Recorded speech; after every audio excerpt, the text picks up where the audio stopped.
India loves to talk about becoming a global power. Every week there's another summit, another speech, another hashtag trending about India rising. But let's be honest, real power doesn't show up in headlines. It shows up when you flip a switch and the lights actually come on. That's right, I'm talking about energy, specifically nuclear energy. Now, before you roll your eyes and think, oh, here we go, another pro nuclear rant, let me stop you. Today, we're cutting through the propaganda and the scare tactics.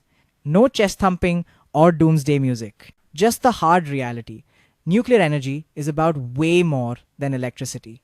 It's about who controls resources, who calls the shots in geopolitics, and let's not forget who ends up paying the price sometimes in more ways than one.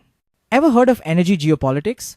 Think of it as the world's most high stakes chess game, where uranium is the queen and oil is just yesterday's pawn. So, why is nuclear suddenly the buzzword in New Delhi boardrooms and tea shops alike? Stick around. I promise there's more to it than kilowatts and cooling towers. Let me set the table. If power is the menu, energy is the main course, and nuclear might just be the secret ingredient India needs. But before we dive into the uranium mines and reactor blueprints, let's talk about why nuclear matters for India right now. So buckle up because we're going to separate hard truths from political fairy tales one isotope at a time. Let's face it, India's energy demand isn't just growing, it's exploding. With 1.4 billion people and a surging economy, you can't run a digital India on candlelight. Sure, coal is still king, and yes, renewables are growing. But let me ask you, have you ever tried to keep your Wi-Fi running on solar during the monsoon? Or waited for wind turbines to pick up during a dead calm summer? The key phrase here is baseload energy. That's the steady flow of electricity you need 24/7s, rain or shine. And nuclear delivers that with a bonus. Virtually no greenhouse gases. In technical terms, it's like having a UPS backup for the entire country, except it doesn't run out after 3 hours. Now you might be thinking, but nuclear is only 3% of India's electricity mix. Isn't that a rounding error? Not quite. It's small, yes, but incredibly strategic. Nuclear isn't a status symbol, it's the linchpin of energy independence. The minute you control your energy, you control your politics. But, and there's always a but, you can't talk nuclear without talking uranium, the magic fuel. It's the difference between being truly self-sufficient and just posing for selfies with imported technology. So, what's the deal with uranium in India? Let's lift the lid and peek into the mines, because that's where the plot thickens. Here's where the story gets murky. India does have uranium, but not enough of the good stuff. Most of it's dug up from places like Jharkhand, Andhra Pradesh, and Telangana. Hello to my listeners there, by the Uranium Corporation of India Limited. But here's the kicker. The ore is low grade, and the mines are, frankly, underwhelming. You might wonder, if we have uranium, what's the holdup? Well, mining is slow, controversial, and let's be real underfunded. The local communities aren't exactly throwing parades either. There are concerns about health, radioactive tailings, and environmental fallout.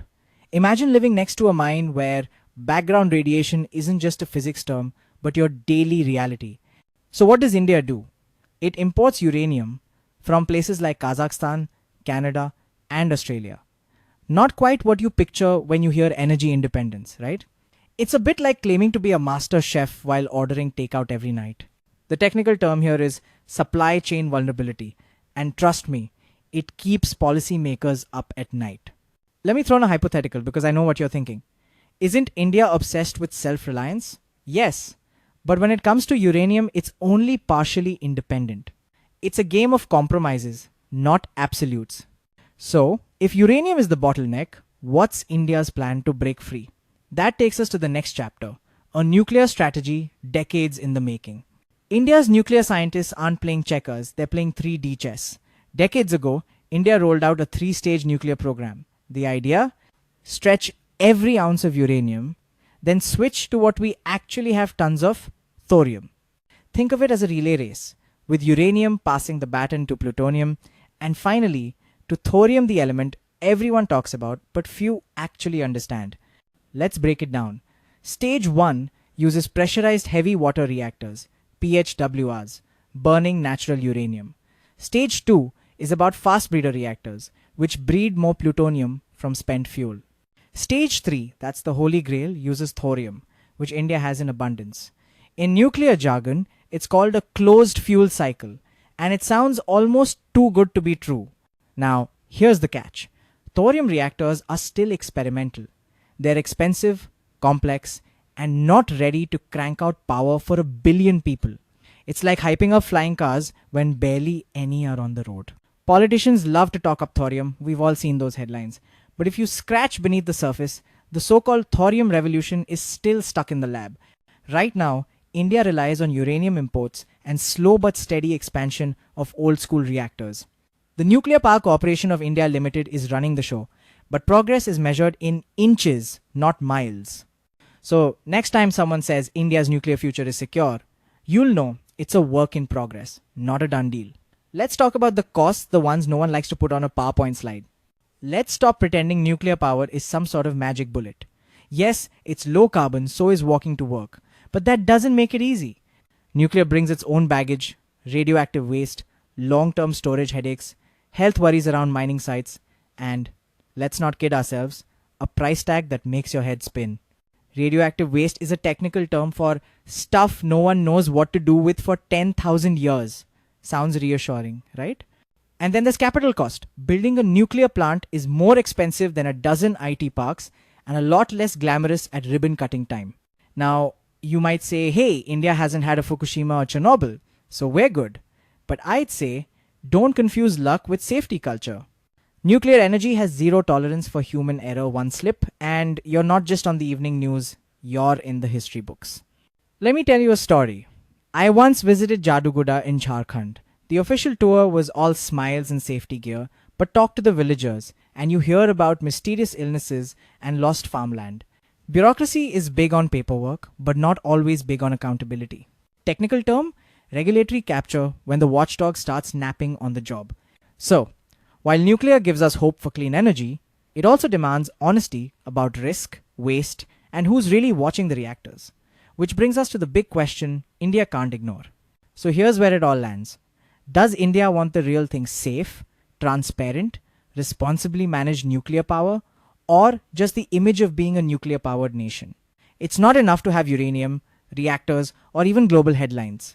The real power is in how you mine, import, and manage every link in the nuclear chain. Now, you might be thinking, come on, isn't some progress better than none? Maybe, but nuclear isn't a selfie moment. It's a high wire act where the safety net better be made of more than political promises. If India gets this right, nuclear could be a backbone, strong, steady, and sustainable. Get it wrong, and it becomes a silent liability, hiding costs and risks behind closed doors. So, next time you hear talk of India's nuclear superpower status, ask yourself, is it built on solid ground or just a radioactive mirage? Thanks for listening, and remember, real power comes from facing the hard truths, not just repeating easy slogans. Until next time, stay curious and stay critical.